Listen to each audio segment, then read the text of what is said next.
आता आपण काय करू, दुसरी केस घेऊ. दुसरी केस काय असणार, आता आपण एक काम करू, आपल्याकडे ही एक माती आहे, ही एक माती आहे. या मातीमध्ये असणारं वॉटर कंटेंट आणि या मातीमध्ये असणारं वॉटर कंटेंट आहे ना, जे सेम आहे, राईट. तो आता अगोदर आपण काय केलं होतं, अगोदर आपण डेन्सिटी जी आहे ना, डेन्सिटी, त्या डेन्सिटीला सेम आणण्यासाठी प्रयत्न करत होतो. आता आपल्याला वॉटर कंटेंट सेमवरती काय होतं त्याचा आपण अभ्यास करणार आहोत. तर आपल्याकडे एक माती आहे, त्या मातीमध्ये, त्या मातीचे मी 2 सॅम्पल केले आणि त्या दोघं सॅम्पलमध्ये मी ऑब्झर्व केल्यानंतर मला लक्षात येतं आहे की इथं जे काही ना, किंवा समजा रिक्वायरमेंट म्हणू आपण, या मातीला जी काही पाण्याची रिक्वायरमेंट आहे आणि या मातीला जी काही पाण्याची रिक्वायरमेंट आहे, दोघांना पाण्याची रिक्वायरमेंट सेम आहे किंवा त्यांच्यामध्ये असणारं पाणी जे काही ते सेम आहे. आता आपल्याला काय लक्षामध्ये येऊन जाईल, आपण जर बघायला गेलो तर सेम वॉटर कंटेंटवरती काय लक्षामध्ये येणार आपल्याला, आपण जर बघायला गेलो वॉटर कंटेंट दोघांचा सेम आहे, वॉटर कंटेंट दोघांचा सेम आहे. आता जर का मी कॉम्पॅक्टिंग इफर्ट द्यायला गेलो तर मला तुम्ही सांगा, समजा याच्यामध्ये पण आणि याच्यामध्ये पण मला दोघांचं काय आहे, डिग्री ऑफ डेन्सनेस जो आहे, तो डिग्री ऑफ डेन्सनेस मला काय आणायचा आहे, डिग्री ऑफ कॉम्पॅक्शन मला सेम आणायचं आहे. तर डिग्री ऑफ कॉम्पॅक्शन सेम कुठे येईल, सेम तिथं येईल. डिग्री ऑफ कॉम्पॅक्शन मला सेम आणायचं आहे, तो सेम कशा पद्धतीने येईल त्याचा आपण अभ्यास करणार. एक मिनिट.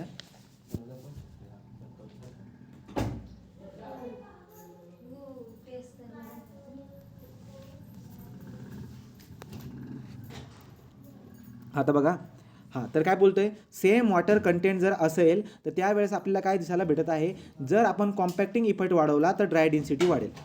ही एक माती, ही एक माती, वॉटर कंटेंट दोघांमध्ये सेम प्रकारची माती आहे, दोघांमध्ये वॉटर कंटेंट पण सेम आहे, सेम प्रकारची माती आहे, दोघांमध्ये वॉटर कंटेंट पण सेम आहे. तर मला मॅक्झिमम ड्राय डेन्सिटी कुठे भेटेल, मला मॅक्झिमम ड्राय डेन्सिटी कुठे भेटेल, तर तुम्ही काय म्हणाल, मॅक्झिमम ड्राय डेन्सिटी. आता आपण सेम आपण कॉम्पॅक्शन करत नाही, म्हणजे डिग्री ऑफ कॉम्पॅक्शन सेमनी ठेवते. आपण काय विचार करतोय आता, की 2 प्रकारच्या माती आहेत, दोघं प्रकारच्या मातींमध्ये वॉटर कंटेंट सेम आहे. 2 प्रकारच्या माती आहेत, दोघं प्रकारच्या मातीमध्ये जे वॉटर कंटेंट सेम आहे. जर वॉटर कंटेंट सेम असेल तर जिकडे कॉम्पॅक्टिंग इफर्ट जास्त दिला जाईल ती माती जास्त काय होईल, ती माती जास्त कॉम्पॅक्ट होईल. सो देअरफॉर मला काय दिसायला भेटत आहे, वॉटर कंटेंट काय आहे, सेम. तो वॉटर कंटेंट सेम आहे. जर मी कॉम्पॅक्टिंग इफेक्ट वाढवला, इथं काय दिसायला भेटते, कॉम्पॅक्टिंग इफर्ट आपण ज्या मातीमध्ये जास्त देऊ, कॉम्पॅक्टिंग इफर्ट आपण ज्या मातीमध्ये जास्त देऊ त्याच्यामध्ये आपल्याला ड्राय डेन्सिटी जास्त दिसायला भेटणार आहे, बरोबर आहे.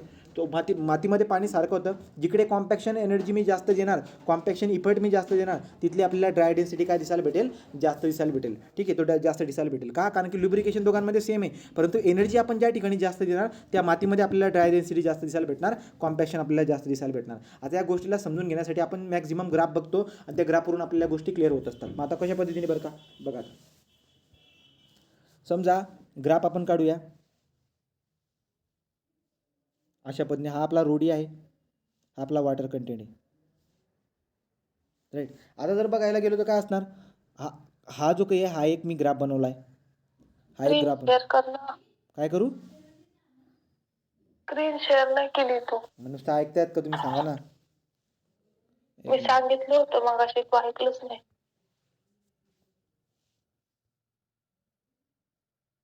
तेच म्हणत होतो मी, असं काय होतंय. ठीक आहे. तर आता आपण काय करणार आहेत, आपण गोष्टीला, ज्या 2 गोष्टी मी बोललो त्याला मी व्यवस्थित समजून सांगतो. हे आपलं वॉटर कंटेंट आहे, हे आपलं रोडी आहे, ठीक. आता मी काय केलं आहे, मी पहिले कॉम्पॅक्टिंग इफर्ट दिला. तो कॉम्पॅक्टिंग इफर्ट दिला म्हणजे काय, समजा मी स्टँडर्ड प्रॉक्टर टेस्टचा वापर केला असेल, हा स्टँडर्ड प्रॉक्टर टेस्ट आहे, राईट. दुसरं काय आपल्याकडे, समजा दुसरं जे की आपल्याकडे दुसरं आहे मॉडिफाईड प्रॉक्टर टेस्ट आहे. सो मॉडिफाईड प्रॉक्टर टेस्ट आहे, त्याला मी 2चा आकडा देतो. तर मी काय करतो आहे, एकच प्रकारची माती आपल्याकडे, एकच प्रकारची माती आपल्या समोर पडलेली आहे. तर तिला मी काय करत आहोत, त्याला मी त्या मातीला मी काय करते, मी त्याला मी काय करतोय, कॉम्पॅक्शन करतोय. तर कॉम्पॅक्शन केल्यामुळे जो ग्राफ मला भेटला ड्यू टू स्टँडर्ड प्रॉक्टर टेस्टमुळे, हा ग्राफ अशा पद्धतीने बनून गेला. जर मी मॉडिफाईड प्रॉक्टर टेस्टचा वापर जर केला असता तर मला अशा पद्धतीचा ग्राफ भेटला असता. सांगायचं तात्पर्य काय आहे, की जेव्हा आपण कॉम्पॅक्टिंग इफर्ट वाढवतोय, जेव्हा आपण कॉम्पॅक्टिंग इफर्ट वाढवून टाकतोय, तर कॉम्पॅक्टिंग इफर्ट वाढवल्यामुळे काय होते, कॉम्पॅक्टिंग इफर्ट वाढवल्यामुळे काय होते, कमी पाण्यावरती डेन्सिटी तुम्हाला भेटून जाते. आता आपण एक काम करू ना, या गोष्टीला समजून घेण्यासाठी काय होईल, समजा आपण एक काम करू, कोणता तरी वॉटर कंटेंट इथं असं बघून घेऊ. बघा, आता जर मी कॉम्पॅक्टिंग एफर्ट वाढवला तर काय होतंय बरं का, जर तुम्ही कॉम्पॅक्टिंग एफर्ट वाढवला तर सेम वॉटर कंटेंटवरती तुम्हाला काय भेटते, डेन्सिटी जास्त भेटून जाते. विचार करा ना तुम्ही, जर समजा आता वॉटर कंटेंट आपलं दोघं एक प्रकारची माती, दोघांचं वॉटर कंटेंट सेम आहे, ही लाल लाईन काय दाखवते, वॉटर कंटेंट सेम आहे. जर वॉटर कंटेंट सेम असेल ना, तर तुम्ही जर बघायला गेलात तर स्टँडर्ड प्रॉक्टर टेस्टची जी डेन्सिटी निघून येते ती काहीतरी एवढी निघून येते आणि मॉडिफाईड प्रॉपर्टी टेस्टची डेन्सिटी काय ती एवढी निघून येते. तो मला काय दिसायला भेटते बरं का, मला काय दिसायला भेटते की सेम वॉटर कंटेंट जर का असेल तर कॉम्पॅक्टिंग इफर्ट वाढवल्यामुळे ड्राय डेन्सिटी वाढते. पॉईंट क्लिअर झाला का. सेम वॉटर कंटेंट जर असेल तर कॉम्पॅक्टिंग इफर्ट वाढवल्यामुळे, आता हे कॉम्पॅक्टिंग इफर्ट वाढवल्यामुळे ग्राफ वरती शिफ्ट होत असतात. राईट. आता तुम्ही जर बघायला गेलात तर काय लक्षामध्ये येते बरं का, पहिला पॉईंट मी बोललो की सेम वॉटर कंटेंटवरती कॉम्पॅक्टिंग इफर्ट वाढवल्यामुळे आपल्याला काय दिसायला भेटत असतं, की आपली डेन्सिटी काय होऊन जात असते, वाढत असते. हा एक पॉईंट लक्षात येऊन जातो. दुसरं काय, हा ग्राफ दिसायला दिसतो कसा, हा ग्राफ जर बघायला गेला हा ग्राफ असा दिसायला भेटतो बघा.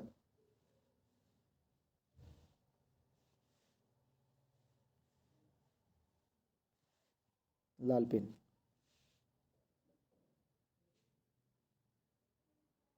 गंमत बघा. झालं काय, हा 1 नंबर दाखवतोय, राईट, हा 2 नंबर दाखवतोय. 1 नंबर काय मेन्शन करतोय, 1 नंबर दाखवतोय कॉम्पॅक्टिंग इफर्ट नंबर 1, म्हणजे काय, त्याची एनर्जी कमी, तर कमी ऊर्जा दिली तर त्याचा ग्राफ तो बनतोय. 2 नंबरवाला काय दाखवतोय, ऊर्जा जास्त दिली, कॉम्पॅक्टिंग इफर्ट जास्त दिलाय 2 नंबरवाला. आता बघा, हा रोडी आपला आणि आपला वॉटर कंटेंट आहे. आता तुम्ही जर बघायला गेलात तर काय लक्षामध्ये येते बरं का आपल्याला, आपण जर आता उलटं समजायला गेलो तर उलटं कसं समजून घ्यायचं बरं, तर उलटं जर तुम्ही समजून घ्यायला गेलात तर लक्षामध्ये कसं येईल. पहिला पॉईंट मी काय बोललो की वॉटर कंटेंट जर का समजा सेम असेल, आता याचा OMC बघा, वरच्याचा OMC 2 इथे, हा OMC 2 आहे आपला, राईट, आणि हा OMC काय आहे, हा OMC 1 आहे, हा OMC 1 आहे. इथं जर बघायला गेलात तर लक्षामध्ये काय येते, तुम्ही हा वाला पॉईंट मॅक्झिमम ड्राय डेन्सिटी घे तुम्ही, सॉरी, तो मॅक्झिमम ड्राय डेन्सिटी घेतो मी इथं. हां, आता जर तुम्ही बघायला गेलात तर काय काय गोष्टी लक्षामध्ये येते, क्वेश्चन कसा विचारतो येतो, हा झाला ρD1 वाला कर्वचा मॅक्स 1 मॅक्स, आणि हा झाला ρD2 वाल्या कर्वचा मॅक्स, 2 वाल्या कर्वचा मॅक्स आहे.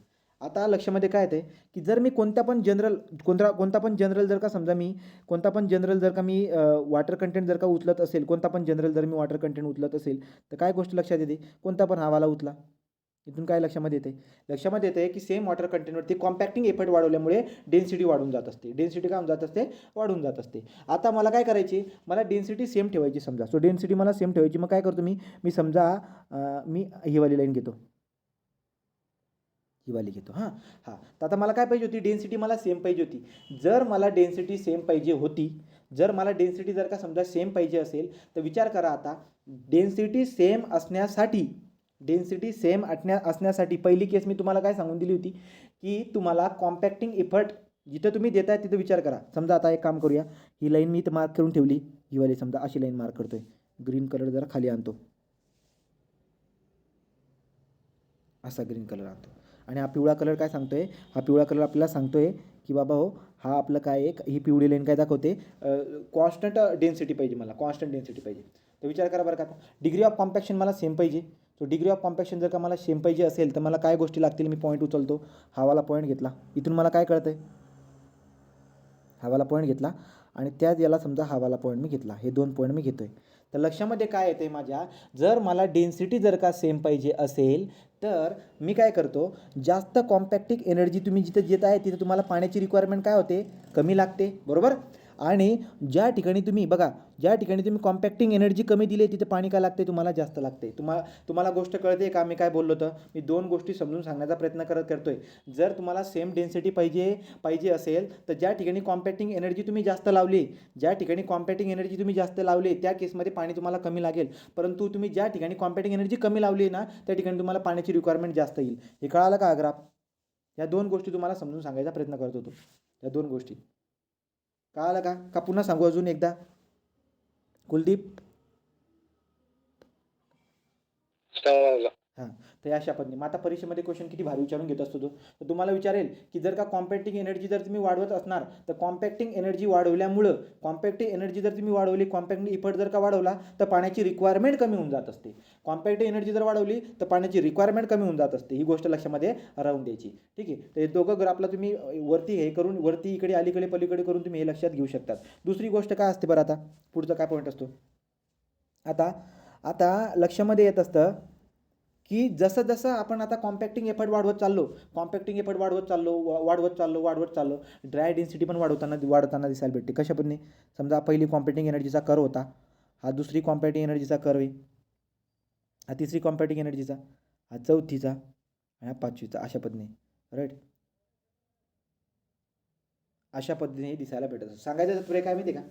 कॉम्पॅक्टिंग एनर्जी मी जशी जशी वाढवत चाललो आहे, कॉम्पॅक्टिंग एनर्जी मी जशी जशी कॉम्पॅक्टिंग एफर्ट म्हणा, एनर्जी म्हणा, जशी जशी मी वाढवत चाललेलो आहे, ते कॉम्पॅक्टिंग एफर्ट 1 त्याच्यापेक्षा जास्तवाला हा 2, राईट, कॉम्पॅक्टिंग एफर्ट त्याच्यापेक्षा जास्तवाला 3, हा 4, हा 5, हा 6. तर कॉम्पॅक्टिंग एफर्ट जसं जसं वाढवत चाललो आहे मी, ड्राय डेन्सिटीसुद्धा आपल्याला काय दिसायला काय काय भेटते? मॅक्झिमम ड्राय डेन्सिटीसुद्धा काय होत चालली आहे? वाढत चालली आहे. आणि वॉटर कंटेंट काय होत चाललं आहे? कमी होत चाललं आहे. तर आता एक पर्टिक्युलर पॉईंट येऊन जातो, त्या पर्टिक्युलर पॉईंटला काय दिसायला भेटत असतं? तुम्हाला दिसायला काय भेटते? की जसं जसं तुम्ही कॉम्पॅक्टिंग इफर्ट वाढवत आहेत, कमी पाण्यावरती तुम्हाला ड्राय डेन्सिटी जास्त दिसायला भेटते. परंतु ही जी काही आहे कॉम्पॅक्टिंग इफर्ट किती बी वाढवून टाका तुम्ही, किती पण वाढवून टाका, असं नाही होणार की वाढवत गेलो म्हणजे ड्राय डेन्सिटी वाढतच जाईल, असं नाही होणार.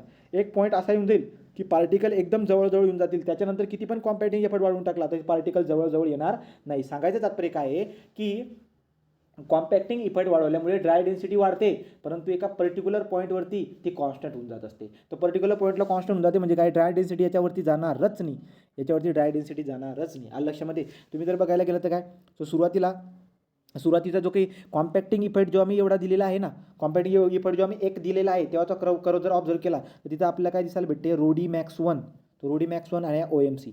इथं पाण्याची रिक्वायरमेंट कमी असेल जेव्हा तुम्ही कॉम्पॅक्टिंग इफर्ट वाढवून टाकलाय, जेव्हा तुम्ही कॉम्पॅक्टिंग इफर्ट वाढवून टाकलाय, पाण्याची रिक्वायरमेंट पुन्हा कमी निघून येईल, अशा पद्धतीने आपल्याला ग्राफ दिसायला भेटत असतो. आणि फायनली तर काय होतंय, इथं तुम्ही ऑब्झर्व करायला गेलात तर कॉम्पॅक्टिंग इफर्ट वाढवत ड्राय डेन्सिटी वाढत गेली, पण एक पर्टिक्युलर पॉईंटला काय होऊन जाते? ती जवळजवळ इक्वल होऊन जात असते, कॉन्स्टंट होऊन जात असते. याच्यानंतर आता डेन्सिटी वाढणार नाही, भलेही तुम्ही किती पण काय करून टाका, आता किती पण तुम्ही कॉम्पॅक्टिंग इफर्ट वाढवा, ड्राय डेन्सिटी आता वाढणार नाही. सो ड्राय डेन्सिटी जी काही आहे कॉम्पॅक्टिंग इफर्ट वाढवल्यामुळे ड्राय डेन्सिटी वाढत जाते, परंतु एका पर्टिक्युलर पॉईंटला काय होऊन जाते? कॉन्स्टंट होऊन जाते. हा पॉईंट तुम्हाला परीक्षेमध्ये विचारणार तो, राईट.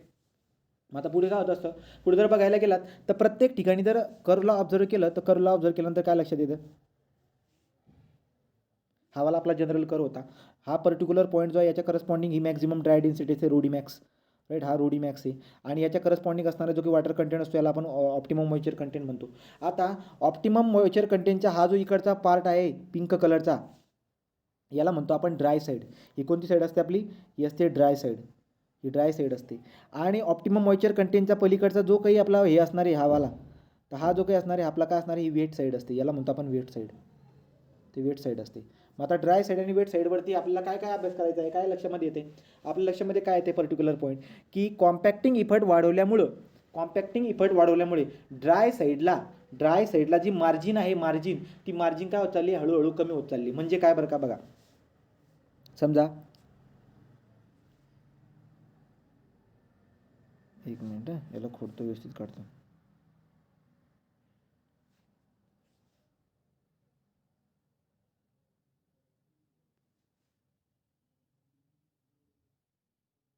बघा, ते पण गडबड झाली.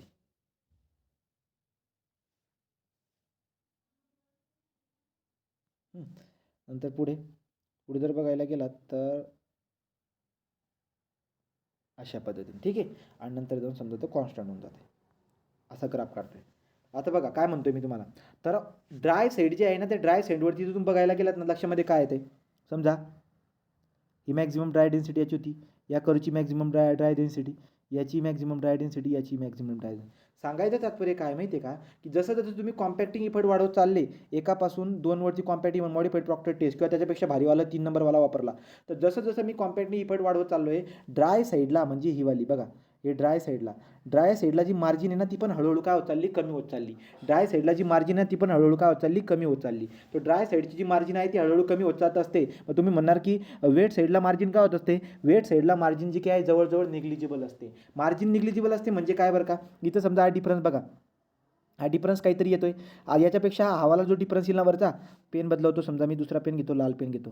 तर इथं जो डिफरन्स येतो हा काहीतरी 10 येतोय. त्याच्यावरचा जो काही डिफरन्स येईल हा काहीतरी कमी येईल. त्याच्यावरचा हा जो डिफरन्स आहे आपण त्याच्यापेक्षा कमी येईल. तर ड्राय साईडला जो काही आहे, जसं जसं कॉम्पॅक्टिंग इफेक्ट वाढवत चालला आहे, ड्राय साईडला जी मार्जिन असते डेन्सिटीची ती कमी कमी कमी कमी होत चालली. वेट साईडला काय होते, ती मार्जिन जे ना जवळजवळ निग्लिजिबलची. तुम्ही जर बघायला गेलात आता वेट साईडला, आता वेट साईड कोणती झाली, याची ही वेट साईड. तर वेट साईडच्या ठिकाणी जर ऑब्झर्व करायला गेलात, याची ही वेट साईड, राईट. तो हे वाला म्हणतोय मी, हे बघा, हे जे दिसायला भेटणं हे डायरेक्ट टच होऊन जातं इथं. तर वेट साईडला जी मार्जिन दिसायला भेटत आहे ती मार्जिन काय असते, ती वेट साईडला जर तुम्ही मार्जिन बघायला गेलात ती मार्जिन आपल्याला काय दिसायला भेटते, जवळजवळ निग्लिजिबल आहे. मार्जिनच दिसायला भेटत नाही. असं वाटतं की सगळ्या रेषा वेट साईडला टच होत आहेत. तर वेट साईडला जी मार्जिन असते ती लगभग निग्लिजिबलच्या तुलनेने आपल्याला दिसायला भेटत असते. तर वेट साईडला ज्या दोन कॉम्पॅक्टिंग इफेक्ट वाढवत गेल्यामुळे वेट साईडला जे की मार्जिन दिसायला भेटते ती जवळजवळ निग्लिजिबल असते आणि ड्राय साईडला मार्जिन ही कॉम्पॅक्टिंग इफेक्ट वाढवल्यामुळे काय होत जाते, कमी कमी होत जात असते. हा पण पॉईंट आपल्या लक्षामध्ये येऊन जात असतो, राईट. तर आपण पॉईंट लक्षात येऊन जात असतो. किंवा तुम्ही अजून याला कसं समजू शकतात, इथं जर बघायला गेलो समजा मी, तर हे बघा असं पण आपल्याला समजत येईल.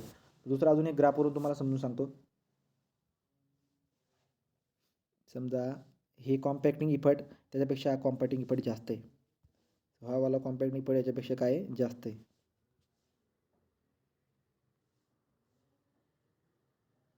असं काहीतरी आहे ते. आता मी पर्टिक्युलर पॉईंट जर समजा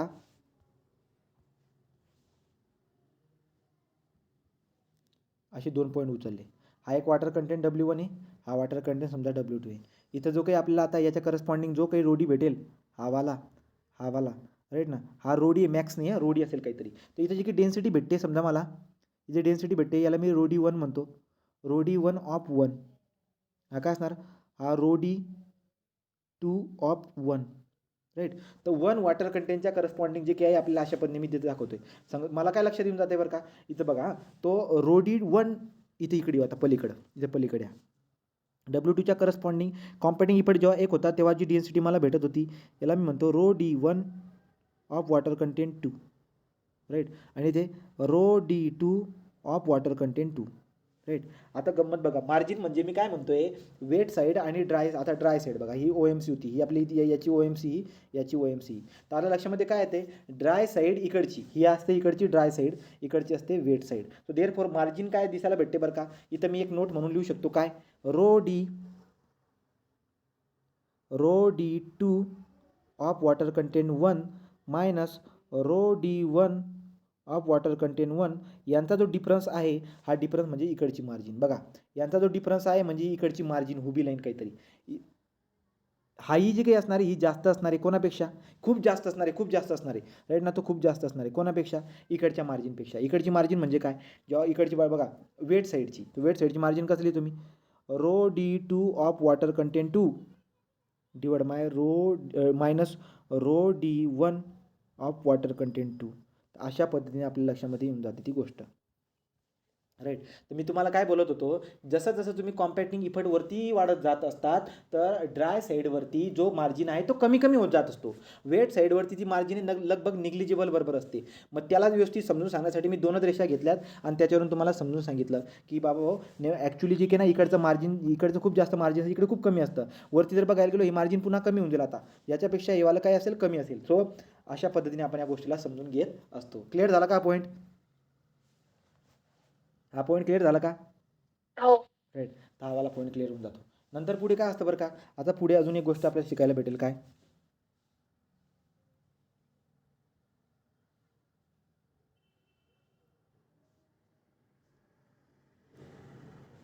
आता गंमत बघा, जर आपण लक्षामध्ये घ्यायला गेलो तर काय येते, समजा कॉम्पॅक्टिंग इफेक्ट एक असताना तेव्हा ही कर्व आपली बनते. कॉम्पॅक्टिंग इफेक्ट जेव्हा मी वाढवून टाकला तर कॉम्पॅक्टिंग इफेक्ट वाढवल्यानंतर असा एक कर्व बनतोय, राईट, असा एक कर्व बनतोय. नंतर पुढे अजून कॉम्पॅक्टिंग इफेक्ट वाढवल्यामुळे जे की ना असा काहीतरी कर्व बनतोय, ठीक आहे, असा कर्व आपल्याला बनताना दिसायला भेटतोय. तर या प्रत्येक कॉम्पॅक्टिंग कर्वचा जर का समजा मी मॅक्झिमम ड्राय डेन्सिटीची किंवा OMCच्या करस्पॉन्डिंग असणारा जर का मी उचलला, हा वाला पॉईंट, राईट. तर प्रत्येक कर्व जसं जसं मी कॉम्पॅक्टिंग एनर्जी वाढवत चाललेलो आहे, प्रत्येकाचा OMC आणि मॅक्झिमम ड्राय डेन्सिटी मला दिसायला भेटते. या प्रत्येक पॉईंटच्या टॉपच्या पॉईंटला जर का समजा मी जोडला, या सगळ्या टॉपच्या पॉईंटला जर का समजा मी जोडला, त्या टॉपच्या पॉईंटला जोडून तो कॉम्पॅक्टिंग एनर्जी वाढवल्यामुळे नवीन नवीन तुम्हाला कर्व दिसायला भेटत आहेत. कर्व कसे भेटत आहेत ते तुम्ही बघून घ्या. राईट, ही कॉम्पॅक्टिंग एनर्जी 1 आहे, ही 2 आहे, ही 3 आहे. राईट, एक कॉम्पॅक्टिंग एनर्जी जास्त आहे. राईट, याच्यापेक्षा 3 सगळ्यात जास्त आहे. 3पेक्षा छोटा कोण आहे 2, 2पेक्षा छोटा कोण आहे 1. ही कॉम्पॅक्टिंग एनर्जी आपल्याला दिसायला भेटते. आता लक्षात घ्या मी काय बोलतोय. जो काही मॅक्झिमम ड्राय डेन्सिटीचा पॉईंट आहे या सगळ्यांना जर का समजा मी जोडून टाकलं तर एक लाईन मला भेटेल. त्या लाईनला काय म्हणतो आपण, त्याला म्हणतो लाईन ऑफ ऑप्टिमस. त्याला म्हणतो line of optimum. Line of optimum. ही लाईन ऑफ ऑप्टिमस जी काय ही काय असते बरं का, ही लाईन ऑफ ऑप्टिमस जी आहे आपल्या झिरो एअर व्हाईड लाईन जी असते. कुठे असते झिरो एअर व्हाईड लाईन, इथं असते झिरो एअर व्हाईड लाईन. ही आहे आपली झिरो एअर व्हाईड लाईन. या झिरो एअर व्हाईड लाईनला लाईन ऑफ ऑप्टिमस जी असते ती काय असते, बरोबर पॅरलल असते. तो बरोबर पॅरलल असताना आपल्याला दिसायला भेटणार. याला म्हणतो मी झिरो एअर व्हाईड लाईन किंवा 100% सॅच्युरेशन लाईन किंवा थिओरिटिकल मॅक्झिमम कॉम्पॅक्शनवाली लाईन. तो झिरो एअर व्हाईड लाईन. ते दोघं लाईन एकमेकांना काय असतात, पॅरलल असतात. याच्यावरून आपल्याला काय कळतंय बरं का, याच्यावरून आपल्याला असं कळतंय की ज्या काही दोघं लाईन एकमेकांना पॅरलल आहेत परंतु दोघं एकमेकांवरती नाही आहेत. दोघं एकमेकांवरती होणं पॉसिबल पण नाही आहे. याच्यावरून आपल्याला काय कळतंय, जी की लाईन ऑफ ऑप्टिमस आहे याच्यावरून आपल्याला काय कळतंय की जी आपली माती आहे ती 100% कधीही कॉम्पॅक्शन होणार नाही. तिचं 100% कॉम्पॅक्शन कधीच होणार नाही तिचं 100% कॉम्पॅक्शन. सो देअरफॉर या गोष्टीवरून कळून जाते लाईन ऑफ ऑप्टिमम जी आहे ती तिच्या खालीच दिसायला भेटते बघा. सो लाईन ऑफ ऑप्टिमम कुठे, त्याच्या खालीच आहे, खाली दिसायला भेटते. त्यामुळे तर झिरो एअर वर्ड लाईनपेक्षा लाईन ऑफ ऑप्टिमस जी असते ती नेहमी खाली राहणार आहे. याच्यावरून आपल्याला या गोष्टींचा अंदाज येऊन जात असतो की कधीही 100% कॉम्पॅक्शन होणारच नाही. थोडीफार हवा त्याच्यामध्ये राहूनच जाणार आहे. मग थोडीफार हवा राहून जाणार याचा अर्थ काय होतोय, आता ही जी काही लाईन ऑफ ऑप्टिमन आहे या लाईन ऑफ ऑप्टिमनच्या करस्पॉन्डिंग म्हणजे प्रत्येक समजा जेव्हा कॉम्पॅक्टिंग इफेक्ट 1 लावला होता तेव्हा तुम्हाला जी मॅक्झिमम ड्राय डेन्सिटी भेटते तेव्हा जर तुम्ही वॉटर कंटेंट मेजर केलं असेल ना तर वॉटर कंटेंट म्हणा किंवा डिग्री ऑफ सॅच्युरेशन, तर या पर्टिक्युलर पॉईंटला डिग्री ऑफ सॅच्युरेशन किती भेटेल तुम्हाला, 85 ते 95%. याच्या करस्पॉन्डिंग डिग्री ऑफ सॅच्युरेशन जर का समजा मॅक्झिमम ड्राय डेन्सिटी आणि OMCच्या करस्पॉन्डिंग जी माती आपल्याला भेटते त्याचा जर का तुम्ही डिग्री ऑफ सॅच्युरेशन बघितलं तर 85% ते 95% दिसायला भेटेल. याचा पण प्रत्येकाचं तुम्हाला 85 ते 95% दिसायला भेटेल. त्यामुळे लाईन ऑफ ऑप्टिमम जी आहे या लाईन ऑफ ऑप्टिममला लोक दुसरं अजून एक नाव म्हणतात, तिला काय म्हणतो आपण, सो लाईन ऑफ ऑप्टिमम या रेषेला आपण दुसरं नाव अजून देत असतो. याला म्हणतात 85 to 95% degree of saturation line. 85 to 95% degree of saturation line.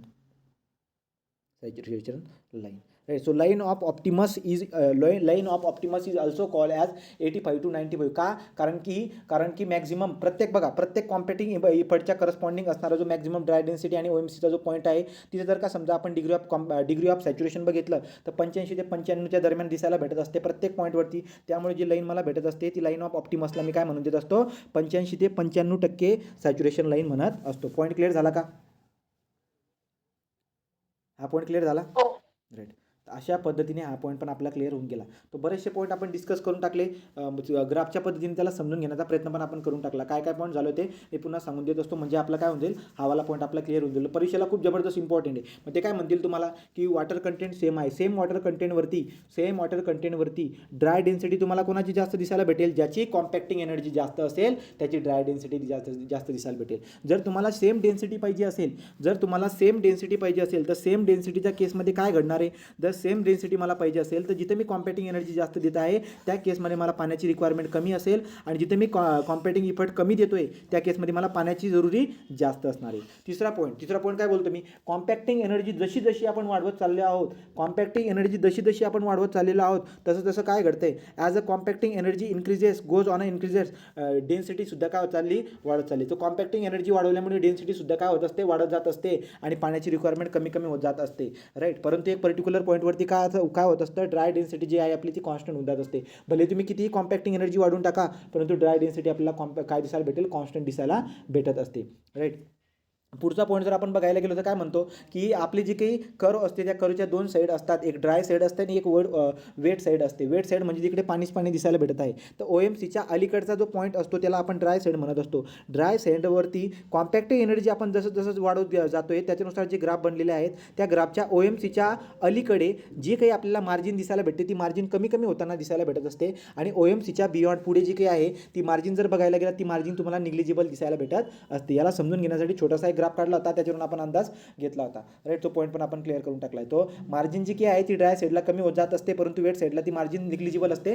म्हणजे ती लाईन एकमेकांना टच करत असते. पुढे आपण बघायला गेलो काय बरं का, कॉम्पॅक्टिंग इफेक्ट वाढवत गेल्यामुळे जे कर्व आपल्याला बनत आहेत त्या प्रत्येक कर्वचा मॅक्झिमम ड्राय डेन्सिटी आणि OMCचे जे काही पॉईंट असतील त्यांना त्या पॉईंटला जोडून बनणारी जी काही लाईन असते त्या लाईनला आपण लाईन ऑफ ऑप्टिमस म्हणत असतो.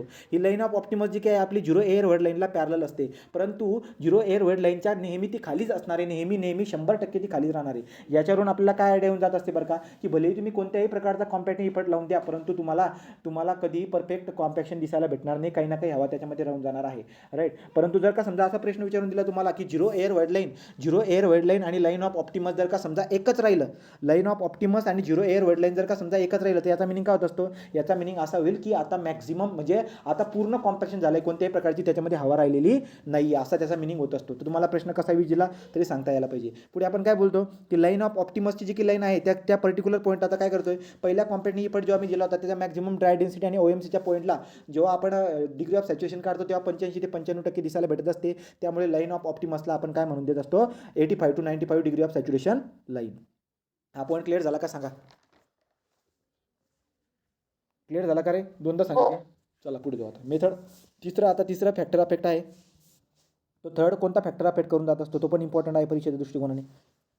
तो तिसरा फॅक्टर जर आपण बघायला गेलो तर काय लक्षामध्ये येत असतो, third factor method of compaction.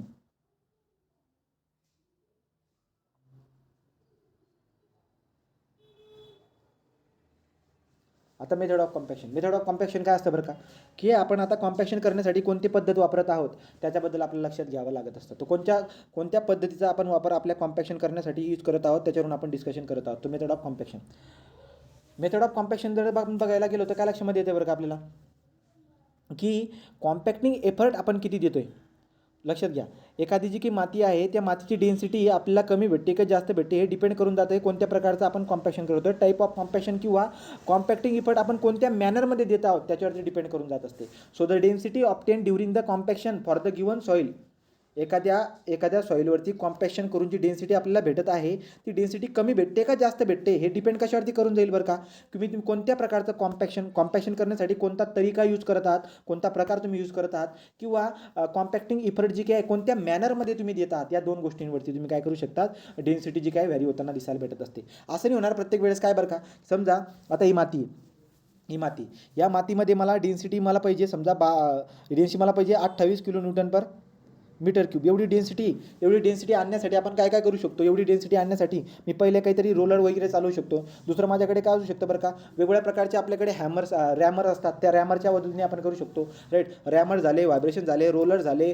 Right का. तो बरेचसे आपल्याकडे काय आहेत बरं का, काही मेकॅनिकल मीन्स आहेत त्यांच्या मदतीने आपण काय करू शकतो तेवढी डेन्सिटी. पण डिपेंड काय करते लक्षात घ्या, एवढी डेन्सिटी आणण्यासाठी प्रकार बदलून गेला. म्हणजे जर समजा मी 4 प्रकार घेतोय कॉम्पॅक्शन करण्यासाठी, मी 4 प्रकार वापरतोय, तर चारही प्रकारच्या ठिकाणी तुम्हाला काय दिसायला भेटेल, कधी तुम्हाला कॉम्पॅक्टिंग एनर्जी जास्त द्यावं लागेल, कुठे कमी द्यावी लागेल. So therefore density obtain during the compaction for the given soil depend upon the type of the compaction. तुम्ही कोणत्या प्रकारचं कॉम्पॅक्शन करत आहात, आणि कॉम्पॅक्टिंग एफर्ट देण्याचा मॅनर कोणता आहे, कोणत्या मॅनरमध्ये तुम्ही कॉम्पॅक्टिंग एफर्ट देतात त्याच्यानुसार आपली डेन्सिटी आपल्याला भेटत असते. सो डेन्सिटी तुम्हाला वेगळी किंवा कमी जास्त भेटू शकते, डिपेंड करून जात असते कोणत्या प्रकारचं कॉम्पॅक्शन आहे आणि कॉम्पॅक्टिंग एफर्ट तुम्ही कोणत्या मॅनरमध्ये देत आहात, राईट. ठीक आहे.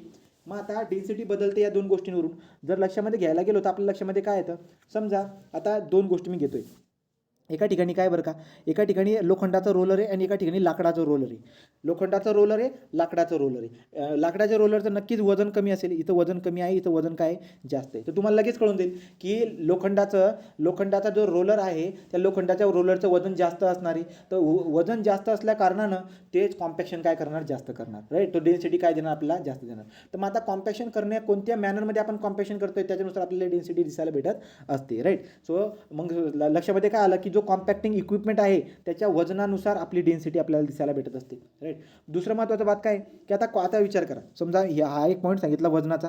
दुसरा मी जो काही आपली इक्विपमेंट होतं त्या इक्विपमेंटच्या वजनानुसार हे व्हॅरिएशन दिसायला भेटते. तर डेन्सिटीमध्ये व्हॅरिएशन कशावरून निघून आलं, weight of the what compacting equipment. तर जे काही कॉम्पॅक्टिंग इक्विपमेंट आहे त्या कॉम्पॅक्टिंग इक्विपमेंटच्या वजनावरून आपल्याला या डेन्सिटीमध्ये व्हॅरिएशन दिसायला भेटलं, राईट. दुसरी गोष्ट जर बघायला गेलं तर काय बरं का, डेन्सिटीमध्ये अजून व्हॅरिएशन येण्याचं कारण काय आहे? तर दुसरं कारण तुम्हाला दिसायला भेटेल तो म्हणजे area of contact. Area of contact म्हणजे काय बरं का, समजा विचार करा, वजन दोघांचं सेम आहे, वजन दोघांचं सेम आहे. समजा लोखंडाचा रोलर लोखंडाचा रोलर आहे, इथं पण लोखंडाचा रोलर आहे, परंतु हा रोलर कसा आहे बरं का, या रोलरमध्ये तुम्हाला दिसायला भेटेल अशी जेत ना, या रोलरमध्ये असे काहीतरी ओपनिंग पण आहेत राईट ना. ओपनिंग म्हणजे असे टायर समजा, तो रोलर जे ना छोटे छोटे रोलर जे ना जवळ लावलेले तो थोडीफार ओपनिंग दिसायला भेटते. सांगायचं तात्पर्य असं आहे, भलेही वजन त्यांचं सेम असं, आता बेसला आपण बेसला सेम करतोय म्हणजे काय बरं का, आपण वजनाला सेम धरून चाललो या केसमध्ये. भलेही वजन त्यांचं सेम असलं, परंतु कॉन्टॅक्ट एरिया बघा, त्या जमिनीला जो एरिया कॉन्टॅक्ट करतोय, हा एरिया इथं जास्त कॉन्टॅक्ट करतोय, इथे एरिया कमी कॉन्टॅक्ट करतोय. तर या केसमध्ये कॉन्टॅक्ट एरिया कमी दिसायला भेटतोय, पहिल्या केसमध्ये कॉन्टॅक्ट एरिया जास्त होता. तर ज्या ठिकाणी कॉन्टॅक्ट एरिया जास्त निघून येतोय त्याच्यामध्ये डेन्सिटी वेगळी दिसायला भेटेल आणि इकडे डेन्सिटी वेगळी दिसायला भेटेल, बरोबर की नाही. तर हा सुद्धा एक फॅक्टर होऊन जात असतो आपल्या डेन्सिटी म्हणा किंवा डेन्सिटी म्हणा किंवा कॉम्पॅक्शन म्हणा. तिथं कॉम्पॅक्शन तुम्हाला कमी होताना दिसायला भेटेल, इकडे जास्त दिसायला भेटेल, अशा पद्धतीने आपण बोलू शकतो किंवा डेन्सिटीबद्दल म्हणू शकतात, काही पॉईंट नाही. ठीक आहे. तो एक तर बोललो मी की एक तर वजनानुसार जी काय डेन्सिटी किंवा कॉम्पॅक्शनमध्ये व्हेरिएशन निघून येते. दुसरं म्हणजे काय बरं का, दुसरं कॉन्टॅक्ट एरिया जो की आहे, कॉन्टॅक्ट एरिया आपल्या कॉम्पॅक्टिंग इलिमेंटचा आणि सॉईलमधला जो कॉन्टॅक्ट एरिया दिसायला भेटत आहे, तर त्याच्यावरून सुद्धा आपल्याला कॉम्पॅक्शन कमी किंवा जास्त याच्याबद्दल बोलता येते. दुसरा पॉईंट टाईमबद्दल. आता विचार करा, जर समजा मी काय करतो आता तिसरी केस, इथं तुम्हाला तिसरी केस समजून सांगण्याचा प्रयत्न करतो. कसा, समजा आता मी काय केलं, हा एक रोलर होता राईट, आणि इकडे पण समजा रोलर आहे, दोघा रोलरचं वजन जे की ना सेम आहे. तर रोलरचं वजन सेम आहे, कॉन्टॅक्ट एरिया पण दोघांचा सेम आहे. तर कॉन्टॅक्ट एरिया पण सेम आहे, वजन पण सेम आहे, परंतु टाईम जास्त घेतोय. हा टाईम जास्त घेतोय म्हणजे काय बरं का, हा एक रोड आहे, हा एक रोड आहे. तर ही जी काही मशीन आहे ना, हा एक रोड आहे, आणि ही जी मशीन आहे ना, याच्यावरती काय करते, अशी जाते आणि पुन्हा अशी येते, पुन्हा अशी जाते अजून अशी येते, अशा पद्धतीने 4 चक्कर मारते समजा. तर या रोडावरती 4 चक्कर मारले जात आहेत त्या इक्विपमेंटची. परंतु हा जो काही रोलर आहे, भलेही त्याचा वजन आणि कॉन्टॅक्ट एरिया सेम असला, परंतु हा चक्कर किती टाकतोय, हा चक्कर जर बघायला गेला तर असा गेला आणि असा आला फक्त, बस हे 2 चक्कर मारले. तर त्याच्यावरून तुम्हाला कळून जाईल की या केसमध्ये कॉम्पॅक्शन कमी होणार आहे, या केसमध्ये कॉम्पॅक्शन जास्त होणार आहे. आलं लक्षामध्ये. जो टाईम जे की आहे, तुम्ही किती टाईम कॉम्पॅक्शन करतायत, भलेही वजन आणि कॉन्टॅक्ट एरिया सेम असला, परंतु तुम्ही टाईम किती टाईम जास्त कॉम्पॅक्शन करतायत त्याच्यानुसार सुद्धा आपलं कॉम्पॅक्शन व्हॅरी करत असतं, डेन्सिटी व्हॅरी करताना दिसायला भेटत असते. मग आता मॅनर कोणते आहेत बरं का, कोणत्या मॅनरमध्ये किंवा ॲक्शन कोणकोणते असतात. जर तुम्ही ॲक्शन बघायला गेलात की जे आपण कॉम्पॅक्शन करत आहोत, त्या कॉम्पॅक्शन करण्याची ॲक्शन कोणती असते, तर तुम्हाला दिसायला भेटेल dynamic, impact, static, kneading, rolling, असे वेगवेगळ्या प्रकारचे आपल्याला काय दिसायला भेटतील, आपल्याला कॉम्पॅक्शनचे मॅनर दिसायला भेटतील, आपल्याला ॲक्शन दिसायला भेटतील राईट. तर ॲक्शन कोणकोणते असू शकतात बरं का, की जर समजा आता आपण साईटवरती फील्डवरती आपण काय करत आहोत, आपल्या मातीला आपण कॉम्पॅक्ट करत आहोत. तो कॉम्पॅक्ट करण्यासाठी आपल्याला काय करावं लागत असतं, फील्डवरच्या मातीला कॉम्पॅक्ट करण्यासाठी तुम्हाला काहीतरी वेगवेगळ्या प्रकारच्या कॉम्पॅक्शनचे ॲक्शन वापरावं लागेल. मी कोणती ॲक्शन वापरतोय, समजा मी जी काही रोडावरची माती होती हिला कॉम्पॅक्ट करण्यासाठी मी कोणती मॅनरमध्ये कॉम्पॅक्शन करू शकतो. तर माझ्याकडे आहे डायनॅमिक म्हणजे काय, तो लोड अप्लाय करायचा रिमूव्ह करायचा, अशा पद्धतीने काहीतरी असेल डायनॅमिक. नंतर स्टॅटिक लोडिंग पण होऊ शकते माझ्याकडे. तो कॉम्पॅक्ट करण्यासाठी तुमच्याकडे स्टॅटिक ॲक्शन आहे, डायनॅमिक ॲक्शन आहे राईट, डायनॅमिक ॲक्शन आहे. पुढे जर बघायला गेलं तर काय बरं का, तो स्टॅटिक ॲक्शन आहे, डायनॅमिक ॲक्शन आहे. स्टॅटिक ॲक्शन, डायनॅमिक ॲक्शन या दोघांना मिळून मी प्रेशर पण म्हणू शकतो समजा, प्रेशर.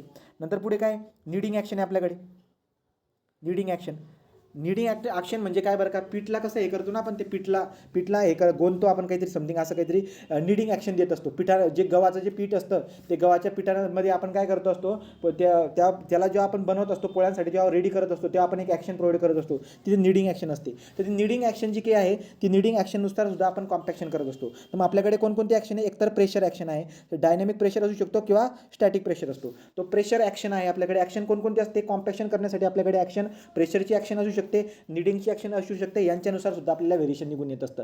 तर लक्षामध्ये घ्या, तुम्ही कोणत्या प्रकारचं कॉम्पॅक्टिंग इक्विपमेंट वापरत आहात, त्या दोघांचं वजन सेम आहे का समजा, त्यांचा कॉन्टॅक्ट एरिया सेम आहे का समजा. वजन आणि कॉन्टॅक्ट एरिया सेम असल्यानंतर पुढे किती टाईम तुम्ही टाईम झाला, कॉन्टॅक्ट एरिया झाला, time, contact area, weight and action. आता ॲक्शन कोणती, प्रेशर ही एक ॲक्शन झाली, नीडिंग ही एक ॲक्शन झाली. प्रेशर किती प्रकारची, 2 प्रकारची, dynamic pressure, static pressure right. तो कॉम्पॅक्शन करण्यासाठी मी डायनॅमिक प्रेशरचा वापर करतोय की स्टॅटिक प्रेशरचा वापर करतोय, किंवा दुसरी ॲक्शन कोणती, समजा आपली नीडिंग ॲक्शन म्हणजे कोणती असते बरं का. आता तुम्ही जर का बघायला गेलात, चिखल समजा चिखल आहे, तो चिखलमध्ये मड आहे, मड राईट की नाही. तर मडमध्ये जर समजा आपण काय केले, मड म्हणा किंवा आपण ब्रिक तयार करण्यासाठी किंवा दिवा वगैरे तयार करण्यासाठी ती जी काही माती असते त्या मातीमध्ये काय करतो तो माणूस जो काय त्या मातीवरती काय करत असतो बरं का, त्याच्यावरती निडिंग ॲक्शन देत असतो, त्याच्यावरती कुदतो तो राईट की नाही. तर कुदल्यामुळे काय होतं, जी काही पायाची बोटं आहेत निडिंग ॲक्शन कशी होते त्या ठिकाणी तुम्हाला दिसायला भेटेल राईट की नाही. किंवा हाताने आपण काय करत असतो, हाताने पिठाला हे करतो, मळतो, तुम्हाला निडिंग ॲक्शन चांगल्या पद्धतीने माहिती आहे राईट. तो एक निडिंग ॲक्शन असते. तर मग ती निडिंग ॲक्शन झाली. पुढे जर बघायला गेलात तर काय बरं का, अजून आपल्याकडे ॲक्शन कोणकोणते असू शकतात, तर एकतर प्रेशर ॲक्शन आहे, निडिंग ॲक्शन आहे. कधी कधी जे काही ना असे काही इक्विपमेंट असतात त्या इक्विपमेंटमध्ये प्रेशर पण आणि निडिंग ॲक्शन पण सोबत काम करत असतात राईट. तो प्रेशर पण आणि निडिंग ॲक्शन पण सोबत काम करत असतील. अजून तिसरी कोणती ॲक्शन आहे बरं का, तिसरी ॲक्शन आहे इम्पॅक्ट. इम्पॅक्ट. आता इम्पॅक्ट जे काही आहे, इम्पॅक्ट देऊन आपण काय करत असतो, इम्पॅक्ट देऊन आपण कॉम्पॅक्शन करत असतो. जसं की काय बरं का, इम्पॅक्ट देऊन कॉम्पॅक्शन करण्याचं उदाहरण कोणतं आहे, कोणतं कॉम्पॅक्टिंग इक्विपमेंट असं आपल्या घरामध्ये जे काही आहेत ना, आपल्या घरामध्ये घर जेव्हा बांधलं जात असतं, समजा प्लिंथ वगैरे असेल तर त्याला आपण काय करतो, कॉम्पॅक्ट करण्यासाठी आपण काय करत असतो ना, त्या जे काही मोठे मोठे हे असतात, असे चपटे असतात वजनदार, त्याला दगड असतात बरोबर, सपाट दगड, त्यांना लाकडाने हे केलेलं असतं बरोबर, तुम्हाला दिसायला भेटेल 3D मध्ये बघा अशा पद्धतीनं. तर गावाकडे जे काही अशा पद्धतीने आपल्याला दिसायला भेटत असतं. तुम्ही बघायला गेलात असं काहीतरी असतं ते ठीक. तर अशा पद्धतीने जे काही आहे हे याला उचलून आपण खाली आदळतो बरोबर मातीवरती राईट. तर अशा पद्धतीने आपली ही माती असते, ही सगळं काय आपली माती, त्या मातीमध्ये आपण काय करतो, त्याला उचलतो आणि त्या मातीमध्ये आदळतो. इम्पॅक्ट देऊन आपण कॉम्पॅक्शन करत असतो. आपल्याकडे ॲक्शन कोणती आली, तर आपल्याकडे इम्पॅक्ट ॲक्शन आली. पुन्हा आपल्याकडे एक ॲक्शन असते ज्याच्या मदतीने आपण काय करू शकतो, कॉम्पॅक्ट करू शकतो, ती म्हणजे व्हायब्रेशन. आणि या व्हायब्रेशनचा वापर तुम्ही कॉन्क्रीटमध्ये पण केलेला आहे राईट. मग तुम्हाला लक्षामध्ये ठेवायला पाहिजे काय बरं का, तर तुम्हाला परीक्षेमध्ये प्रश्न विचारेल तो काय, की आपली जी काही कॉम्पॅक्शन आहे त्या कॉम्पॅक्शनवरती अफेक्ट करतो राईट ना, कॉम्पॅक्शनवरती अफेक्ट करतो. कोण अफेक्ट करतो, मेथड ऑफ कॉम्पॅक्शन. तर मेथड ऑफ कॉम्पॅक्शनमध्ये काय काय बरं का, तुमच्या लक्षामध्ये येऊन जाईल की जे काही आपल्याला वेगवेगळ्या प्रकारचं कॉम्पॅक्शन किंवा डेन्सिटी दिसायला भेटत आहे ही कशामुळे व्हॅरी होताना दिसायला भेटते, ही व्हॅरी होताना दिसायला भेटत आहे कॉम्पॅक्टिंग इक्विपमेंटच्या वजनावरून. तो कॉम्पॅक्टिंग इक्विपमेंटच्या वजनावरून व्हॅरी होताना दिसायला भेटत आहे. दुसरा कॉन्टॅक्ट एरिया जो आहे त्या कॉम्पॅक्टिंग इक्विपमेंटचं वजन जरी सेम असलं परंतु कॉन्टॅक्ट एरिया डिफरन्स असल्या कारणामुळं आपल्याला कॉम्पॅक्शन डिफरन्स दिसायला भेटते, डेन्सिटी डिफरन्स दिसायला भेटते. तिसरा पॉईंट टाईम. भले त्यांचं वजन आणि कॉन्टॅक्ट एरिया सेम असला परंतु तुम्ही किती टाईम तुम्ही कॉम्पॅक्शन करतायत त्याच्यानुसार आपल्याला डेन्सिटी किंवा कॉम्पॅक्शन व्हॅरी होताना दिसायला भेटत असतं.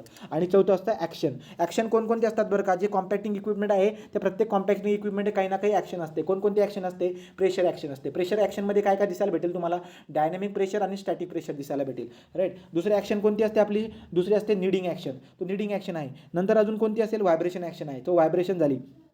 व्हायब्रेशन, इम्पॅक्ट, प्रेशर, निडिंग राईट, अशा पद्धतीने आपल्याला काय दिसायला भेटत असतात, हे ॲक्शन दिसायला भेटत असतात. तो ठीक आहे. आता याच्यावरून तुम्हाला खूप सारे प्रश्न विचारून घेत असतो. एक तक्ता असतो, तो तक्ता आपल्याला पाठ करायचा असतो, कारण की त्याच्यावरती खूप सारे प्रश्न पण दर परीक्षेला तुम्हाला दिसायला भेटतील. मग तो तक्ता जो आहे तो तक्ता आपण काढून घेऊया. त्या तक्त्यामध्ये साठी तुम्हाला काय करावं लागेल, तुमची जी की मोठी वही असेल ती पूर्ण वहीला यूज करावं लागेल. लाल लाईन जी असते त्या लाईनच्या पलीकडे पण जावं लागेल. म्हणजे काय, हे बघा तुमची जी की लाल लाईन आहे इथून तो तक्ता बनवा तुम्ही असा राईट, असा पुरा तक्ता बनवायचा आपल्याला. ठीक आहे. तर आता काय काय बरं का, किती कॉलम ठेवायचे त्याच्यामध्ये, तो पहिला कॉलम जरा मोठा ठेवायचा आपल्याला, हा पहिला कॉलम मोठा. दुसरा कॉलम पण आपल्याला मोठा ठेवायचा आहे, तो नाहीतर दुसरा कॉलम छोटा ठेवा, दुसरा कॉलम छोटा.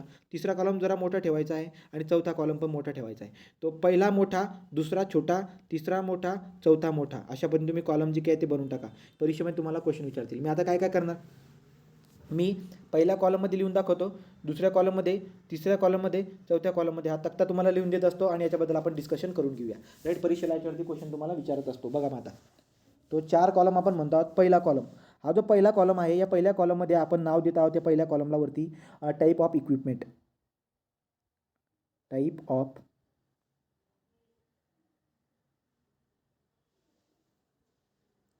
Of equipment.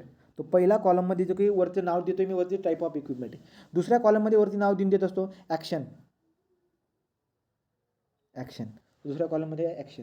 तिसरं आहे आपल्याकडे आता टाईप ऑफ द सॉईल किंवा सुटेबिलिटी ऑफ सॉईल म्हणा, सुटेबिलिटी ऑफ सॉईल म्हणा किंवा टाईप ऑफ सॉईल म्हणा, जागा जशी आहे तुमच्याकडे त्याच्यानुसार सुटेबिलिटी ऑफ सॉईल म्हणा किंवा टाईप ऑफ सॉईल म्हणा, type of soil, suitability of soil म्हणा किंवा टाईप ऑफ सॉईल म्हणा.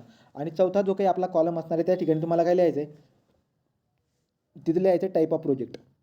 तो चौथा जो कॉलम आहे त्याच्यामध्ये टाईप ऑफ प्रोजेक्ट लिहून झालं का. पहिलं सांगितलं तुम्हाला मी टाईप ऑफ इक्विपमेंट, दुसरं सांगितलं मी ॲक्शन, तिसरं सांगितलं मी सुटेबिलिटी ऑफ सॉईल किंवा सॉईलचा टाईप कोणता असतो तो, आणि चौथं सांगितलं तुम्हाला मी नेचर ऑफ द प्रोजेक्ट. तो नेचर ऑफ प्रोजेक्ट म्हणा किंवा टाईप ऑफ प्रोजेक्ट म्हणा. लिहून झालं. तो आता पहिला बघा, पहिला कॉलम जो काही आहे त्याच्यामध्ये मी एकाचा आकडा टाकतो, हिरव्या पेनाने लिहितो. राईट, इथं आहे रोलर. तर पहिलं जे काही आहे आपल्याकडं इक्विपमेंट कोणतं आपल्याकडे, रोलर्स आहेत. आता या रोलर्समध्ये ए वाला आकडा घेतो. या रोलर्समध्ये कोण आहे बरं का, या रोलरमध्ये आहे smooth wheel roller. Smooth wheel roller. Right, तो रोलरमधला ए घेतला स्मूथ व्हील रोलर. रोलरमधला बी वाला जो काय आहे तो आहे शिप फूट रोलर. तो बी वाला काय, शिप फूट रोलर. शिप फूट रोलर. तिसरा रोलरमधला तिसरा प्रकार जो आहे आपल्याकडे, ज्याला मी सी म्हणून नाव देतो, तो आहे आपला न्यूमॅटिक रोलर.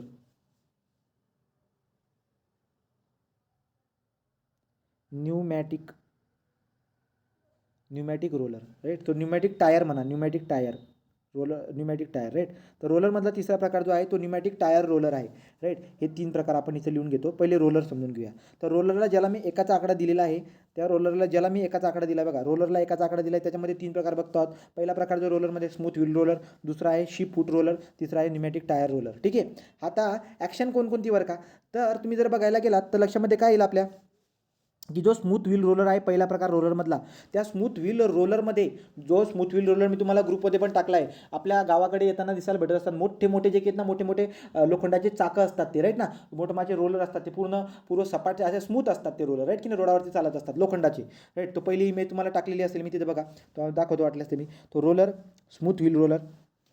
इथे जर आपण बघायला गेलो तर लक्षामध्ये काय येते, स्मूथ व्हील रोलरच्या केसमध्ये ॲक्शन जे आहे प्रेशर. ॲक्शनच्या केसमध्ये काय लिहायचं तुम्हाला, प्रेशर. ठीक आहे, तो इथं प्रेशर लिहायला पाहिजे. मी स्मूथ व्हील रोलरच्या पुढे बरोबर रोमध्ये असं लिहिलं इथं. ते कोणती असणार आपली, तो रोलरचा पहिला प्रकार स्मूथ व्हील रोलर, याच्यामध्ये जी ॲक्शन निघून येते ती प्रेशर ॲक्शन आहे. सो प्रेशर ॲक्शन आहे.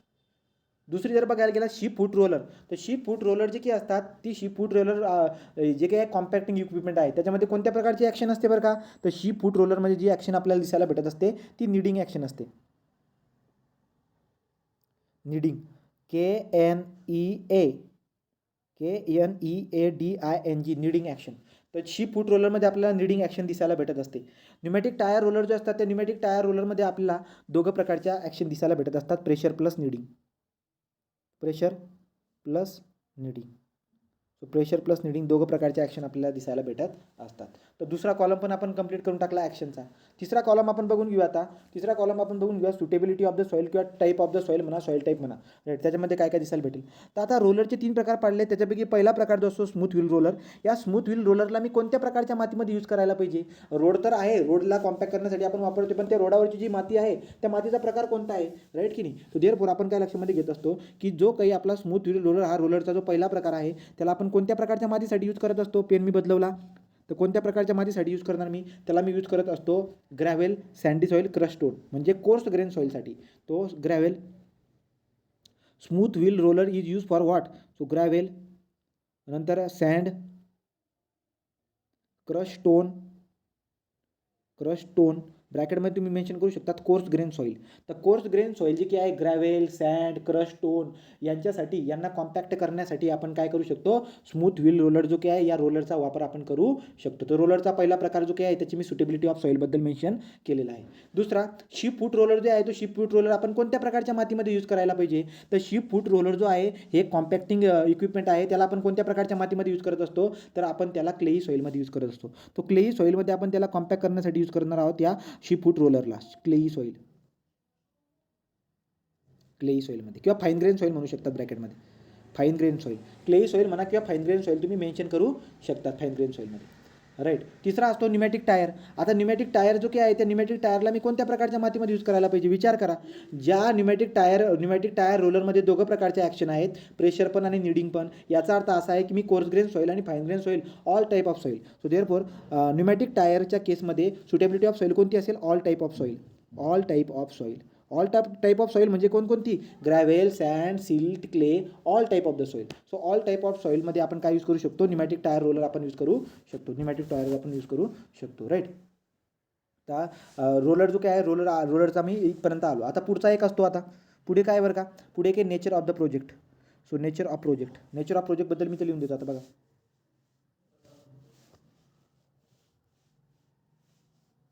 तर पहिला आपला रोलर होता.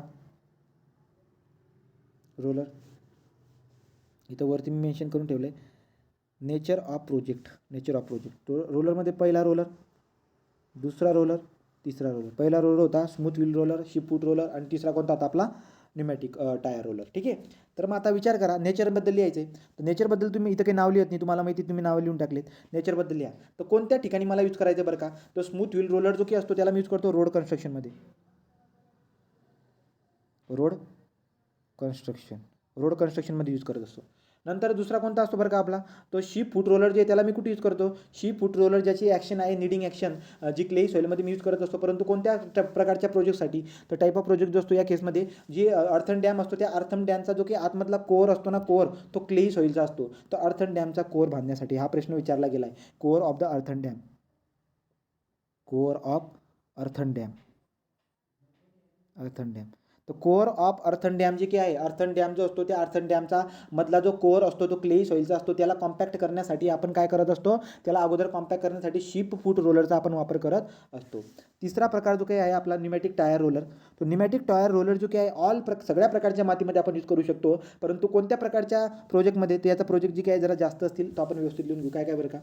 जो काही रोड असतो त्या रोडच्या बेसला कॉम्पॅक्ट करण्यासाठी. राईट. सो सब बेस. रोडचा जो काही सबबेस असतो त्या सबबेसला, सो बेस झाला कॉमा, सबबेस कॉमा इम्बॅकमेंट. रोडचा जो इम्बॅकमेंट असतो, त्याला काय करण्यासाठी? इम्बॅकमेंट म्हणा किंवा अप्रोच म्हणा, bridge approach comma bridge approach माहिती तुम्हाला टनेलमध्ये ब्रिजमध्ये आपण शिकलो ते. ब्रिज अप्रोच म्हणजे काय बरं का? तुमच्या लक्षामध्ये येऊन जाईल. अशा पद्धतीने हा ब्रिज असतो म्हणे. तो ब्रिजपर्यंत येण्यासाठी आपला जो काही रोड असतो ना, रोडला ते अगोदर इथं काय करून ठेवलं असतं? माती असं भरून ठेवलेलं असतं. राईट. नाही, मातीचं असं भरून ठेवलेलं असतं. तो हा काय असतो आपला? हा जो असतो याला आपण अप्रोच म्हणत असतो. तर अप्रोचच्या ठिकाणी जे की कॉम्पॅक्शन करायचं असेल ना, तुम्ही कोणत्या प्रकारचं इक्विपमेंट घेणार? त्या ठिकाणी तुम्ही न्यूमॅटिक टायरला वापरणार. राईट. तर ते एकतर रोडचं इम्बॅकमेंट असतील, राईट, रोडच्या इम्बॅकमेंटला कॉम्पॅक्ट करण्यासाठी, किंवा ब्रिजचं जे अप्रोच आहे त्याला कॉम्पॅक्ट करण्यासाठी, किंवा रोडचा बेस झाला, सब बेस झाला, याला कॉम्पॅक्ट करण्यासाठी. अजून आहेत बरं का काय? Highway. So road approach, highway.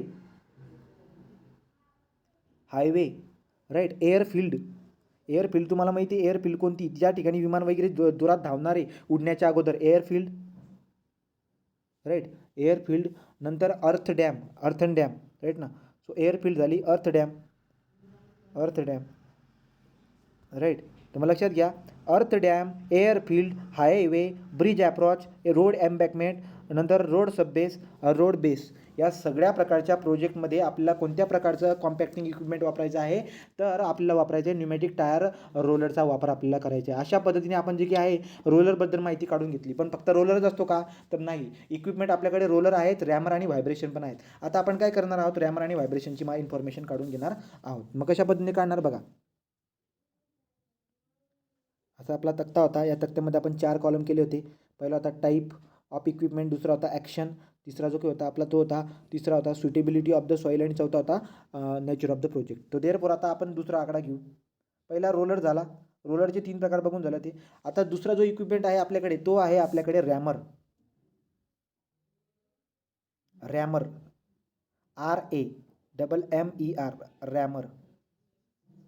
रॅमर तुम्ही बघितलेलं असणार गावाकडे जे काही आहेत. रॅमरच्या मदतीने घरामध्ये जे काही बेस लेवलला किंवा प्लिंथ लेवलला जी माती असते तिला कॉम्पॅक्ट करण्यासाठी आपण रॅमरचा वापर करत असतो. राईट. तर रॅमर आहे आपल्याकडे. मग आता रॅमरमध्ये जर तुम्ही बघायला गेलात, रॅमरमध्ये कोणत्या प्रकारची ॲक्शन असते? पुढे ॲक्शन आहे ना. तो रॅमरमध्ये कोणत्या प्रकारची ॲक्शन असते? रॅमरमध्ये ॲक्शन असते इम्पॅक्ट. रॅमरमध्ये ॲक्शन कोणती असते? इम्पॅक्ट. नंतर सुटेबिलिटी ऑफ सॉईल, कोणत्या प्रकारच्या सॉईलसाठी आपण यूज करणार रॅमरला? All type of soil. All type of soil. All type of soil. Right. आणि नंतर पुढे बघायला गेलो तर आता कोणत्या प्रकारच्या प्रोजेक्टमध्ये मी रॅमरला यूज करणार आहे? तर मी कन्फाईन एरिया. कन्फाईन एरिया म्हणजे काय बरं का? जिथं एरिया खूप छोटा असेल त्या छोट्या एरियामध्ये जर का मला समजा आता प्लिंथ झाली, आता मला सांगा जी काही आपली प्लिंथ आहे, घर बांधतो मी, तो घर बांधणं समजा घर बांधतो मी, तर अशा पद्धतीने आपण काय करून घेतो, त्या जे बेस असतो त्या बेसला आपण अशा पद्धतीने वरती उचललेलं असतं, इथं आपल्याला माती भरायची असते. मग आता इथल्या मातीला कॉम्पॅक्ट करण्यासाठी इथं जी काही माती भरल्याची या मातीला कॉम्पॅक्ट करण्यासाठी आपण काही रोलर वगैरेला मागवणार नाही, एवढ्या रोलरला आणता येणार नाही. तर मग ज्या ठिकाणी आपल्याला जागेचा विषय दिसायला भेटत आहे त्या केसमध्ये आपण काय करून घेत असतो, इथं मी काय करणार आहे, रॅमरचा वापर करणार आहे. Right. So therefore in confine area तुम्ही मेन्शन करू शकतात. टाईप ऑफ प्रोजेक्ट कोणता याच्यामध्ये लिहायचं? In confine area. In confine area. In confine area म्हणजे काय? Example in confine area, for example in confine area जर बघायला गेला जसं की ट्रेंच. आता खड्ड्यामध्ये एखादा खड्डा आहे, त्या खड्ड्यामध्ये तुम्हाला काय करायचं? खड्ड्यामधली आतली जी की माती आहे ना तिला तुम्हाला कॉम्पॅक्ट करायची समजा. So trench. राईट.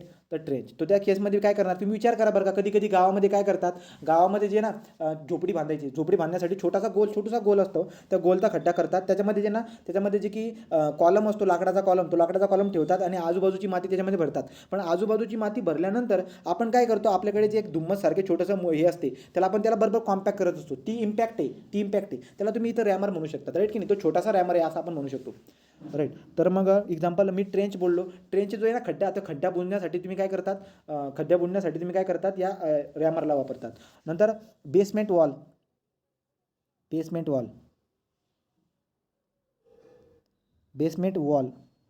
वॉल म्हणजे काय बरं का? बेसची जी काही वॉल असते त्या ठिकमध्ये कुठे आपल्याला रोलर वगैरे आणता येणार नाही, एवढे मोठे रोलर वगैरे आपल्याला आणता येणार नाही, त्या केसमध्ये आपण रॅमरचा वापर करतो. पहिलं उदाहरण दिलं ट्रेंच, दुसरं बेसमेंट वॉल, तिसरं रिटेनिंग वॉल. बाकीचे सगळे खूप सारे उदाहरणं तुम्ही बघितलेले आहे आजूबाजूला. तो retaining wall, basement wall, trench हे सगळे कन्फाईन एरियावाले उदाहरणं आपल्याला दिसायला भेटत असतात. तर कन्फाईन एरियामध्ये जर का मला कॉम्पॅक्शन करायचं असेल, जसं की खड्ड्यामध्ये बेसमेंट वॉलला समजा बेसमेंट वॉलच्या आजूबाजूला असणारी जी माती आहे त्या मातीला मला त्याबरोबर बेसमेंट वॉलच्या साईडला लावून त्याला कॉम्पॅक्ट करायची. तिथं मी कुठे ट्रॅक्टर वगैरे ते मोठे रोलर वगैरे आणणार नाही ना, त्या केसमध्ये मला रॅमर वापरावा लागत असतो. रिटेनिंग वॉल जी असते त्या रिटेनिंग वॉलच्या आजूबाजूची जी माती असते तिला कॉम्पॅक्ट करण्यासाठी तुम्हाला काय करावं लागणार? रॅमरचा वापर करावा लागणार. So in confine area we use rammer. त्याची ॲक्शन कोणती असते? इम्पॅक्ट. कोणत्या प्रकारच्या मातीमध्ये यूज करतात? सगळ्या प्रकारच्या मातीमध्ये यूज करून टाकतो. तिसऱ्या प्रकारचं इक्विपमेंट आपल्याकडे आहे. So last type of the equipment, तिसऱ्या प्रकारचं इक्विपमेंट आपल्याकडे आहे ते आहे, so third type of the equipment ते आहे आपल्याकडे व्हायब्रेटर. सो 3चा आकडा टाकायचा आता टाईप ऑफ इक्विपमेंटमध्ये व्हायब्रेटरच्या केसमध्ये काय लक्षात घ्यायचं आहे? व्हायब्रेटरमध्ये पण तुमच्याकडे 4 कॉलम आहेत, 1 2 3 आणि 4. राईट. तो 4 कॉलम आहेत. दुसरा कॉलम आपला ॲक्शनचा असतो. ॲक्शन कोणत्या प्रकारची असते? व्हायब्रेशन हीच ॲक्शन आहे त्याची. राईट. सो नंतर ही व्हायब्रेशन ही त्याची ॲक्शन झाली. कोणत्या प्रकारच्या मातीमध्ये मी यूज करत असतो याच्यावरती तुम्हाला क्वेश्चन विचारलेला आहे. So suitability of soil, type of soil कोणती असणार? Sandy soil. सो सँड बनते होती, फक्त सँडी सॉईलमध्ये आपण व्हायब्रेटरचा वापर करतो. राईट. तो सँडी सॉईल. पुढे जर बघायला गेला टाईप ऑफ द प्रोजेक्ट, तो टाईप ऑफ प्रोजेक्ट कोणत्या प्रकारचा प्रोजेक्ट बरं का? इथं एक उदाहरण लक्षात ठेवायचं तुम्हाला, तो आहे आपला इथं लिहितो मी. तो टाईप ऑफ प्रोजेक्टमध्ये इथं लिहायचं तुम्हाला embankment of oil storage tank. इम्बॅकमेंट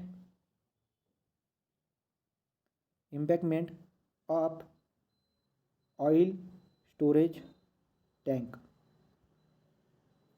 oil storage tank जे आहे, ऑइल स्टोरेज टँकचं जे इम्बॅकमेंट आहे त्या इम्बॅकमेंटला बांधण्यासाठी त्याला कॉम्पॅक्ट करण्यासाठी आपण कशाचा वापर करत असतो? व्हायब्रेटरचा वापर करत असतो. राईट. सो व्हायब्रेटरचा वापर करणार. अशा पद्धतीने जे काही आहे व्हायब्रेटर, रॅमर, नंतर रोलर हे 3 प्रकारचे आपण इक्विपमेंटचा अभ्यास केलेला आहे. रोलरमध्ये पण 3 प्रकार आतमध्ये समजून घेतले. तुम्हाला लक्षामध्ये आलेत काय? हा तक्ता तुम्हाला कळाला का?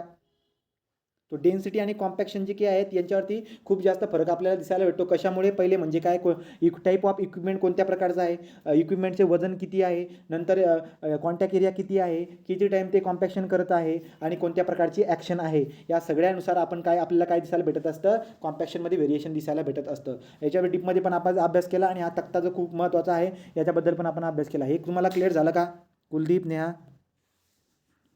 हा पॉईंट क्लिअर झाला राईट. हो. अशा पद्धतीने हा तक्ता तुम्हाला जर कुठे कुठे विचारला जातो, हा तुम्हाला कन्स्ट्रक्शन मॅनेजमेंटमध्ये पण विचारला जाईल. कन्स्ट्रक्शन मॅनेजमेंटचं इक्विपमेंट चॅप्टर जे असतं ते पण हा तक्ता विचारला जाईल. दुसरं कारण तुमचं की बिल्डिंग मटेरियल वगैरे बिल्डिंग कन्स्ट्रक्शन जे आहे त्या बिल्डिंग कन्स्ट्रक्शनमध्ये पण पुन्हा हा तक्ता येणार आहे. आणि हा आपल्या इथं सॉईलमध्ये पण येत असतो. त्यामुळे तिघं ठिकाणी येणारे 3-4 क्वेश्चन दिसायला भेटतात डायरेक्ट. त्यामुळे हा खूप इम्पॉर्टंट तक्ता आहे. अशा पद्धतीने आपण इथे थांबून घेऊया. 5 वाजता आपण आपल्या RCCचा 456 डिस्कस करणार आहोत. तो थांबून घेतो इथं.